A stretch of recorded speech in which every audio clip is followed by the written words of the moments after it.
Hey YouTube, this is Steve from Average Joe's Fantasy Football, and we've got some early Dynasty quarterback rankings that I wanted to put out there even before the draft starts, and there may be some changes once the draft happens, but these are guys that I believe should be in the top 12 as far as the Dynasty quarterback rankings go. Of course, you guys can always hit me up in the comments if you guys believe there should be other players, different rankings, different spots moving up and down, or mention players that maybe I did not add that you thought should be in this. And again, give me some good points. I want to know what your thought process is. I want to know why you put that quarterback above these others that I mentioned, just to kind of give you some value. Again, we're going to be dropping some other early rankings for the other positions, so make sure you guys are subscribed and staying tuned. And of course, we'll be putting a lot of content for that draft that is coming up next week. I'm super excited. So the first quarterback I want to mention is going to be Patrick Mahomes. Look, at this point, not much is needed to be said about Mahomes.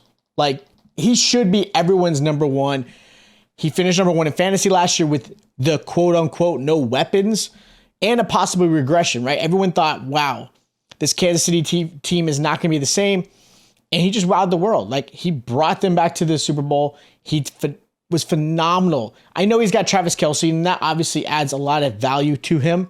But he had a lot of running backs that went back and forth. He didn't necessarily have, again, the core receiver like he lost in Tyreek Hill.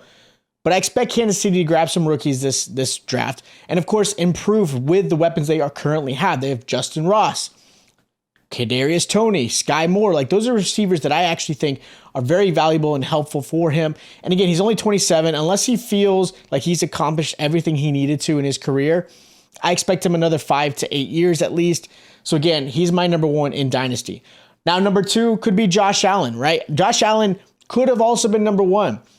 He easily could have been there. He finished second this year behind Mahomes, but the previous 2 years, he was number one in fantasy.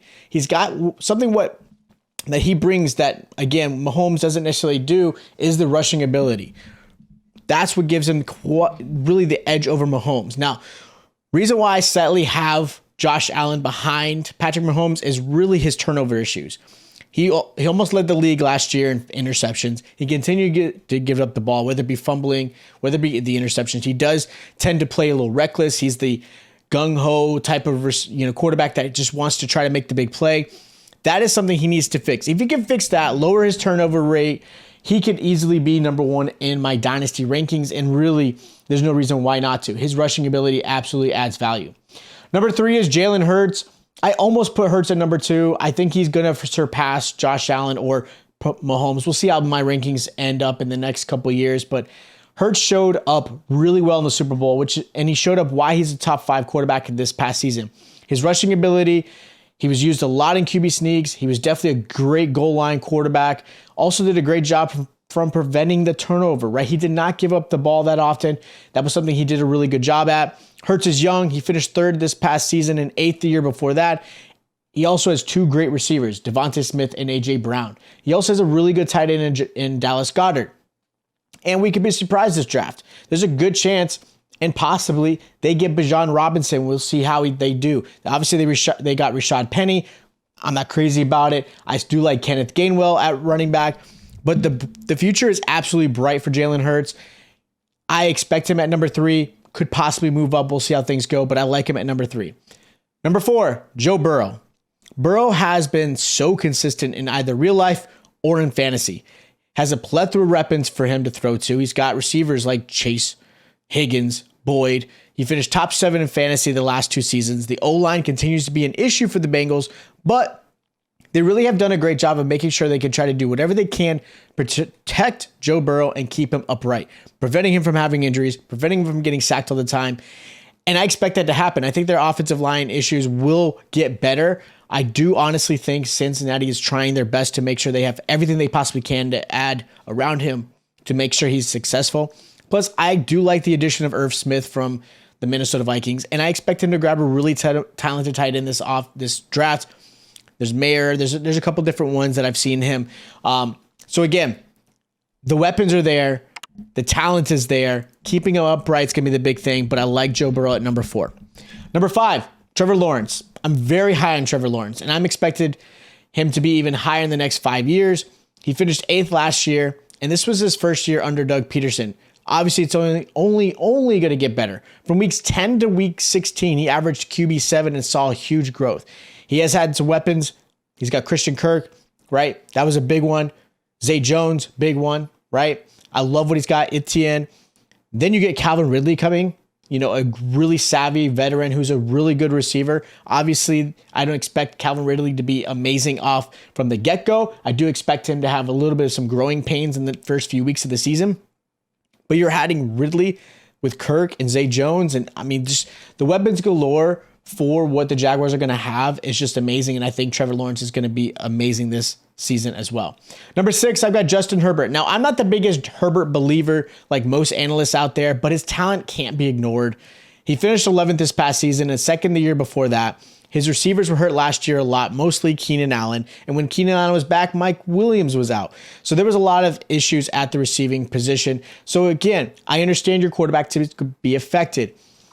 I also don't believe his head coach really puts him in the best position. So I'll give Herbert some credit there. He tries his best with what he's given. If the receivers can stay healthy, right? If they do stay healthy and they keep Austin Eckler, because that is a big, big issue. I don't care what you say. Austin Eckler is a big value to this Chargers team. I'm keeping him at QB6. Now, could he go down a little bit in my rankings? Possibly. We'll see how things go. But I still have him at QB6. His talent is still too unbelievable. And again, he's shown in the past that he can do it. So I like him there. Number 7, I've got Lamar Jackson. I almost put Lamar a little bit lower on this list, and I'll explain why. But I have kept him here because of optimism. 2 things. 1, if he resigns with Baltimore, I think it's actually a good thing. The second thing is if he stays healthy. He finished QB 14 and 15 the last 2 years. His rushing ability has always kept him as a fantasy leader and really relevant. His QB situation as far as his arm has had some issues. He's not the greatest throwing quarterback, but he is smart. He's talented. He's playmaking. That's what keeps him as a really good top quarterback. Baltimore still hasn't really added true talent around him at receiver. Look, Odell Beckham is not the answer. He's an aging injury issue. Look, the talent was there, but it's not the same. I don't know why so many people are hyped that OBJ just signed with Baltimore. Then you got Bateman, who is very talented, but again, having health issues. He needs some true receivers to really add and really give Lamar Jackson the true value that he deserves. So at that point, until that really happens, I'm keeping it number 7. Could he move up? Absolutely. If Baltimore does re-sign him, and of course he gets to a team that has just talent. But I like him at number 7. Number 8, I have Justin Fields. Now, Justin Fields could have been number 7, and he's really the new Lamar Jackson in fantasy based off of his rushing ability. He had some amazing games on the ground, rushing for over 1,100 yards. He had 8 rushing touchdowns. His throwing ability obviously needs to grow, but I like what Chicago's doing and adding talent for him. He's got DJ Moore this offseason, where Mooney now becomes the wide receiver 2, which I think is the best spot for him to excel. I like Cole Kmet at the tight end spot. Again, his rushing ability is still the biggest thing that allows me to keep him at QB 8 and almost at QB 7. I think the whole Lamar situation may affect that, but I have him at number 8. I think his talent is still there. He does need to improve in passing. I think Chicago is trying to help him out. Again, adding receivers like DJ Moore there. So I do like him at number 8. Number 9, I have Tua Tagovailoa. Look, Tua was my toughest QB ranking right now. His age and what he showed last year putting him at 9. But with that said, health, and of course, before getting Tyreek, Tua was a low QB2 in Superflex.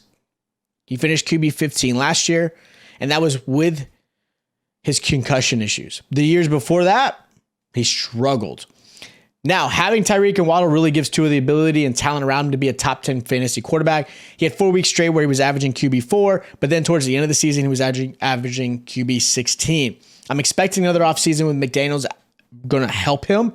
I think his health is obviously the big concern, but coming back with a second year under your belt, plus having Tyreek Hill, plus having Jalen Waddle only helps, and I think can get him into the top 10, which is why I put him at number 9 right now.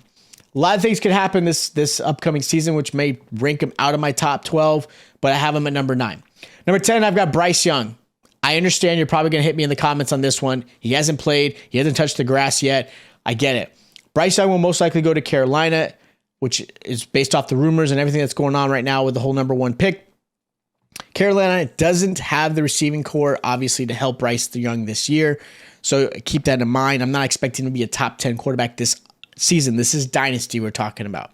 He is very smart. He doesn't throw the ball to the other team, which is obviously very helpful. Bryce has a very bright future. And again, his playmaking ability is like a point guard. He knows where to throw the ball. He's got great upside. He can obviously run if he needs to. I like him as a top 10 Dynasty quarterback, even before he's even touched the field yet, just because of what I think could potentially happen. Obviously, Carolina's got some work ahead of him. Always going to a bad team doesn't help quarterbacks. He's probably going to be a day one starter. So we'll see how this plays out, but I'll have him at number 10. My QB 11 in Dynasty, Daniel Jones. Danny Dimes finished QB 9 last year and had a great season under Daboll as his coach. Years before that, he was QB 26. Not great. What Daniel Jones did was limit his interceptions, his fumbles, which absolutely helped him in fantasy and, of course, in real life. Also saw a huge increase in his rushing ability, finishing over 70 yards on the ground and 7 rushing touchdowns. As long as the Giants continue to use his legs and really, again, use his talent as the focal point, he only is going to get better. Giants look to obviously add weapons for him and have players like Wan'Dale Robinson coming back from injury, which is only helpful. I love Daniel Bellinger at tight end. I think his talent's there. And of course, keeping Barkley on the team is huge for the Giants. Not just for Daniel Jones, but obviously for the Giants in general. This is big. Danny Dimes needs him. Danny Dimes definitely has the potential to be in the top 10. I have him at QB 11 because I think his rushing ability keeps him up in that fantasy relevance. And number 12, I got Jared Goff. Goff finished QB 10 and was truly given the chance to show why he was the number 1 overall pick in 2016. I know the Rams kind of gave up a little bit older than some of these other quarterbacks I mentioned here, but I love the weapons that Detroit has. Amon-Ra, one of the best young receivers you've got. Jamison Williams, obviously now coming from his injury, finally has an offseason with this whole team. Top wide receiver talent that obviously lost in the draft because of his injury. That's going to be huge. Also adding David Montgomery with, DeAndre Swift in the backfield, I think is very, very big. I think if they can add a tight end would only be helpful. This offensive line did really well. Adding a veteran like Marvin Jones also is very safe. He's a secure option for Jared Goff. They've got a good connection. I think it's going to only help him. So I like Jared Goff at number 12. Obviously, there's some quarterbacks in here that I didn't mention. And this is, again, Dynasty. If we're talking redraft, I had a whole different thing of redraft. Dynasty is a little bit different because you've got to talk about age, future, and all those different things. If you guys do agree or don't agree, let me know in the comments. If you guys think some players should be moved up and down, again, hit me up in the comments down below. If you guys did enjoy the content, make sure you guys are subscribed because we'll be doing Dynasty content all off season to get you guys ready. And of course, we'll be doing our redraft stuff soon, probably around July, August, to get you guys ready for the redraft season. If you guys enjoy the content, make sure you hit the like button. Make sure you check out our other videos like our rookie rankings as well. Make sure you stay tuned for the NFL draft, and I'll check you guys out next time.